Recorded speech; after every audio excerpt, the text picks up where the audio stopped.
ஜானகி சந்தியா சீரியல்ல இப்போ ஒரு பரபரப்பான எபிசோட் வந்திருக்குன்னே சொல்லலாம். ரகுராம் வந்து அந்த லெட்டர வந்து படிச்சுட்டாங்க. வேற லெவல்ல மாஸா இருந்துச்சுன்னே சொல்லலாம். மிஸ் பண்ணாம ஃபுல்லோடையும் கேளுங்க.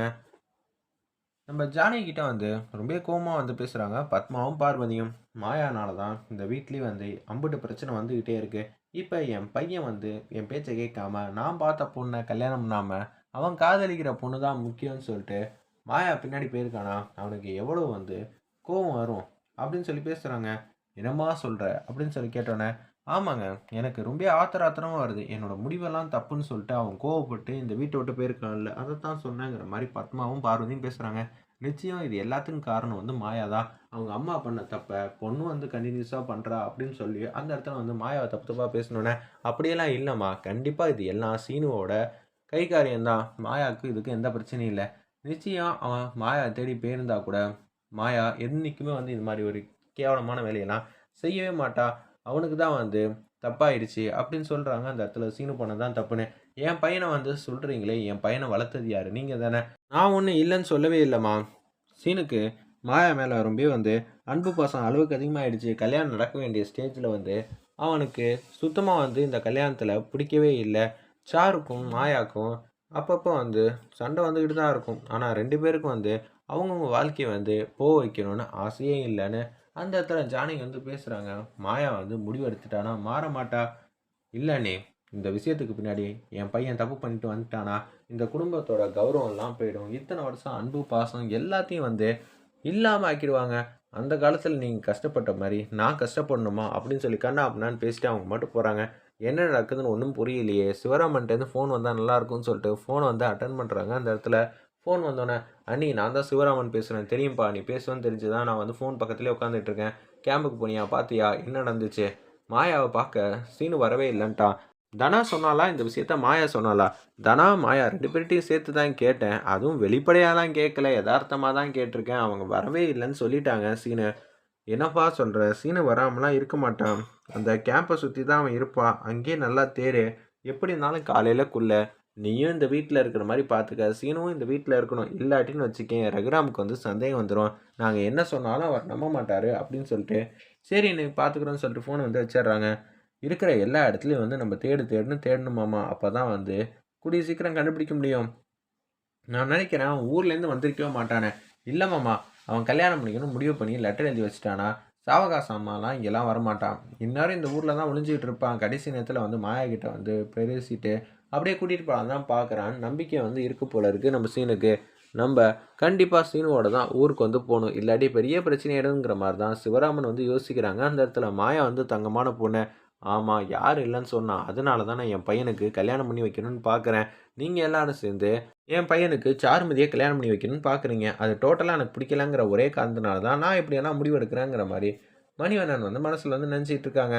அடுத்த நாள் காலையில பொழுது வந்து விடியுது. அப்போன்னு பார்த்து நம்ம ஜானிங்க வந்து பேரதிர்ச்சியா வந்து உட்காந்துட்டு இருக்காங்க. "நேத்து நைட்டு சிவராமன் எதுவும் ஃபோன் பண்ணாங்களா?" அப்படின்னு சொல்லி கேட்டோனே, "ஆமாம்மா, ஃபோன் பண்ணாங்க." "என்ன ஆச்சு?"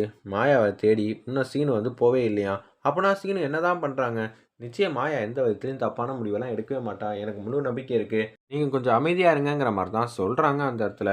பத்மா கிட்டயும், பார்வதி கிட்டயும். "சரி நீ இப்ப சீனு எங்க இருக்காங்கன்னு இன்னும் கொஞ்ச நேரத்துல வந்து உங்க ஹஸ்பண்ட் வந்து கேட்பாங்களே ரகுராம். அப்படி இருக்கும்போது நம்மளால என்ன சொல்ல முடியும்? இப்ப சீனுவும் இல்ல, என் வீட்டுக்காரரும் இல்ல. அதுக்கப்புறமேட்டு என்ன பண்ண முடியும்? மணிவண்ணன் இல்லன்னா, ஏதாவது பிரச்சனை ஆயிட போகுது. கண்டிப்பா ஆக தான் செய்யும். இந்த கடவுளுக்கு தான் வெளிச்சங்கிற மாரி யோசிச்சுட்டு இருக்கிறப்ப, கோயில் கோயிலா வந்து தேடுறாங்க. நம்ம சிவராமனும், ஒரு பக்கம் மணிவண்ணனும். மணிவண்ணன் வந்து யோசிக்கிறாங்க. அச்சச்சோ! இந்த கோயில்ல தானே கல்யாணம் நடக்கும். இவர் என்ன இங்கே வந்துட்டு இருக்காரு? ஒண்ணும் புரியலங்கிற மாரி தான் சிவராமன வந்து திசை திருப்பணும்னு மல்லு கட்டுறாங்க. இல்ல நம்ம இந்த கோயில பார்த்ததுக்கப்புறம் எது வேணாலும் போலாம். மலை கோயில்ல யாரும் கல்யாணம்லாம் பண்ணுவாங்களா? நல்லா யோசிச்சு பாருங்க. அவன் கீழ இருக்கிற கோயில வந்து ப்ரிஃபர் பண்ணுவானா? இல்ல இந்த கோயில வந்து ப்ரிஃபர் பண்ணுவானா? நீங்களே யோசிங்கன்னோனே, மாமா கேம்புக்கு பக்கத்துல இந்த கோயில் தான் இருக்கு. அதனால நம்ம இந்த கோயில்ல தான் தேடணுங்கிற மாரி யோசிக்கும்போது, தாலி, பட்டு வேட்டி, பட்டு சட்டை, பொண்ணுக்கு புடவை இது எல்லாத்தையும் வந்து நம்ம சீனு வந்து பார்த்து பார்த்து வாங்குறாங்க. இந்த தாலிய தான் இன்னும் கொஞ்சம் நேரத்தில வந்து கட்ட போறேன் நான் மாயா கழுத்தில. எனக்கு ரொம்ப சந்தோஷமாவும், மன நிம்மதியாவும் இருக்கு. ஓகே, எதுவா இருந்தாலும் பார்த்துக்கலாங்கிற மாரி தான் அதிரடியா முடிவெடுக்கிறாங்க சீனு அந்த இடத்துல. அப்படியே அந்த கோயிலுக்கு தான் வந்துட்டு இருக்காங்க. அதுக்கு முன்னாடியே வந்து நம்ம சிவராமனும், மணிவண்ணனும் அந்த கோயிலுக்கு வந்து மேல வந்து தேடுறாங்க. சீனுவ வந்து பார்த்துடுறாங்க மணிவண்ணன். அப்பன்னு பார்த்து, "நான் சாமி கும்பிட போறேன்." "மாமா சும்மானு இருங்க. நம்ம சீனுவ தேட வந்திருக்கோம். சாமி கும்பிடலாம் வரல." "ஏய் இது சக்தி வாய்ந்த சாமியா." "என்னதான் சக்தி வாய்ந்த சாமியா இருந்தாலும், இன்னும் கொஞ்சம் நேரத்தில அண்ணன் வந்துருவாங்க. அண்ணனுகிட்ட வந்து சமாளிக்கணும்னா என்ன பண்ண முடியும்? நம்ம போயே ஆவணும் மதியானத்துக்குள்ளேயாவது." அப்படின்னு சொல்லி பேசிட்டு இருக்காங்க. நம்ப சிவராமன், "ஐயய்யோ! என் பையன் வேற பின்னாடி திருடனா இருக்கானே! இப்ப என்ன பண்ண போறோம்? அப்பன்னா வேற கோயில்ல வந்து பார்க்கலாம்." "மாமா எந்த விஷயமா இருந்தாலும் தெளிவா பண்ணணும்னு அண்ணன் வந்து சொல்லியிருக்காங்க. பின்னாடி எல்லாம் தேடவே இல்ல." "ஆமா. கோயில்ல வந்து கல்யாணம் முன்னாடி பண்ணுவாங்களா? பின்னாடி பண்ணுவாங்களா? எனக்கு தெரிஞ்சு முன்னாடி தான் பண்ணுவாங்க. அதான் ஐதீகம். அப்படி இருக்கும்போது பின்னாடி எல்லாம் யாரும் பண்ண மாட்டாங்க. வாங்க வேற கோயில்ல வந்து தேடுவோம். டைம் ஆகிட்டே போகுதுல்ல." சரி நீங்க சொல்றதும் கரெக்ட் தான்னு சொல்லி, சிவராமன வந்து அப்படியே கஷ்டப்பட்டு கீழ கூட்டிட்டு வந்துடுறாங்க. சீனு நல்லபடியா கல்யாணம் பண்றா. என் பையன் வந்து தாலியும் கழுத்துமா வந்து நிக்கிறான். ரொம்பவே சூப்பரா இருக்கு. மாயா மட்டும் சம்மதிச்சுட்டானா, எல்லாம் வந்து பாசிட்டிவா நடந்துருங்கிற மாரி தான் யோசிக்கிறாங்க அந்த இடத்துல நம்ம மணிவண்ணன். அப்பன்னு பார்த்து ஒரு ஐயர்ட்ட, "இது மாரி கல்யாணம் பண்ணணும்னு முடிவு இருக்கேன். என் பொண்ணு வந்து கூடிய சீக்கிரம் இங்க வந்துருவா. நான் கல்யாணம் பண்ணிக்க போற பொண்ணு. அதனால நீங்க நல்ல விதமா கல்யாணம் பண்ணி வைங்கன்னு" சொல்லிட்டு, ஒரு பெரிய மலை இருக்கு போல இருக்கு. அந்த இடம் பார்த்து போயிட்டுருக்காங்க. ஒரு பாறை இருக்கு. அந்த பாறையில ஏறி நிக்கிறாங்க. அப்பன்னு பார்த்து மாயாவுக்கு வந்து ஃபோன் கால் வந்து பண்றாங்க. "என்ன சீனு பண்ணலான்னு முடிவு எடுத்திருக்க?" "ஆமா, நான் கரெக்ட்டான முடிவு தான் எடுத்திருக்கேன். என்ன பண்றது? நீ தான் ஒத்துக்கவே மாட்டேங்கிறியே! நீ வரப்போறியா? இல்லையா? இன்னும் உனக்கு 1/2 மணி நேரம் டைம் இருக்கு. அதுக்குள்ள நீ எந்த முடிவு வேணாலும் எடுத்துக்க. ஆனா நான் சொன்னத மட்டும் தான் செய்வேங்கிற" மாரி சீனு வந்து வம்படியா சொன்னதே சொல்றாங்க. "ஏன்டா இப்படி போட்டு என் மனச வந்து ரொம்பவே கஷ்டப்படுத்துற? அப்ப நான் உன்ன லவ் பண்றேன்னு உனக்கு நல்லா தெரியும். நீ என்ன லவ் பண்றன்னு உனக்கும் நல்லா தெரியும். ஆனா வெளியில வந்து காட்ட மாட்டேங்கிறியே! சத்தியமா சொல்லு, நீ என்ன லவ் பண்றேன்னு. நான் வேணா என் முடிவ வந்து மாத்திக்கிறேன். அத எப்புட்றா என்னால சொல்ல முடியுங்கிற மாரி, அந்த இடத்துல ஆதங்கப்பட்டு அழு அழுன்னு அழுவுறாங்க நம்ப மாயா. ஒரு பக்கம் ரகுராம் வந்து வந்துடுறாங்க. "சிவராமன் எங்க போனான்?" அப்படின்னு சொல்லி கேட்டோனே, "இன்னும் வரல மாமா." "என்னது சிவராமன் இன்னும் வரலையா? எங்க போயிருக்கான்னு தெரியுமா?" அப்படின்னு சொல்லி நம்ப ரகுராம் வந்து கேட்கறாங்க. ஒரு பக்கம் நம்ப ரமணி பாட்டி வந்து, "நேத்து நைட் வந்து போனான்னு சொன்னேன். இன்னுமா வரல சிவராமன். சரி மாப்பிளை எங்க? மாப்பிள்ளையும் காணுமே!" அப்படின்னு சொல்லும்போது, மாப்பிள்ளையும் சிவராமனும் ஒண்ணா தான் போயிருக்காங்கன்னு பார்வதி வந்து சொல்லிர்றாங்க நம்ம பத்மாவ. "என்ன நினைச்சுக்கிட்டு இருக்கீங்க இந்த வீட்ல?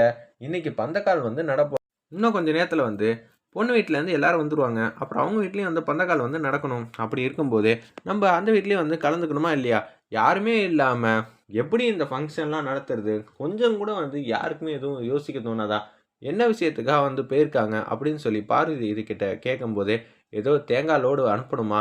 "அதான் முன்னாடியே அனுப்பிச்சாச்சே." "இல்ல மாமா எனக்கு தேங்காய் லோடா? இல்ல வேற எதுவும் பிரச்சனையான்னு தெரியாது. எனக்கு தெரிஞ்சது அதுதானே மாமா." அப்படின்னு சொல்றாங்க. "சரி வேற எதுவும் தெரியுமா?" "சீனு எங்கன்னு?" கேட்டோன்னே, "சீனு இன்னும் வரவே இல்ல." "என்ன நெனச்சிட்டு இருக்கீங்க இந்த வீட்ல? யாருமே இஷ்டத்துக்கு வந்து முடிவெடுக்கிறீங்களா? அவங்கவங்க இஷ்டத்துக்கு முடிவெடுக்கிறதுக்கா இந்த வீட்ல நான் இருக்கேன்." இது மாரி அக்கறையே இல்லாம நம்ம வீட்ல ஒரு கல்யாணம் நடக்குது. அத விட்டுட்டு சீனு எங்கேயோ ஒரு கல்யாணத்துல வந்து அட்டெண்ட் பண்றேங்கிறான். சரி போயிட்டு வரட்டும். தப்புன்னு நான் சொல்லல. அதுக்குன்னு அவன் இப்படியா வந்து இருப்பான்? அவன் கல்யாணத்துல கூட அக்கறை இல்லாம, அப்படி என்ன அவன் ஃப்ரெண்டு கல்யாணத்துல வந்து இவ்வளோ மும்மரமா 2 நாள் ஆச்சு அவன் போய், இன்னும் வந்து எதுவுமே வந்து சொல்லாம இருக்கான். தகவலும் வரவே இல்லையேன்னு சொல்லி ரகுராம் கோவத்துல இருக்கிறப்ப, ரகுராம் கிட்ட வந்து அந்த லெட்டர் வந்து எதார்த்தமா வந்து குடுத்துர்றாங்க. நம்ம பத்மா ஃபுல்லா படிச்சு பாத்துர்றாங்க. "இதுக்கு நீயே ஒரு முடிவு சொல்லுனே" அப்படின்னு சொல்லும்போது, பேரதிர்ச்சியா யோசிக்கிற மாரி காட்டி, இந்த எபிசோட அருமையா மாஸா, சூப்பரா முடிச்சிருந்தாங்கன்னே சொல்லலாம். வெயிட் பண்ணி பார்க்கலாம்.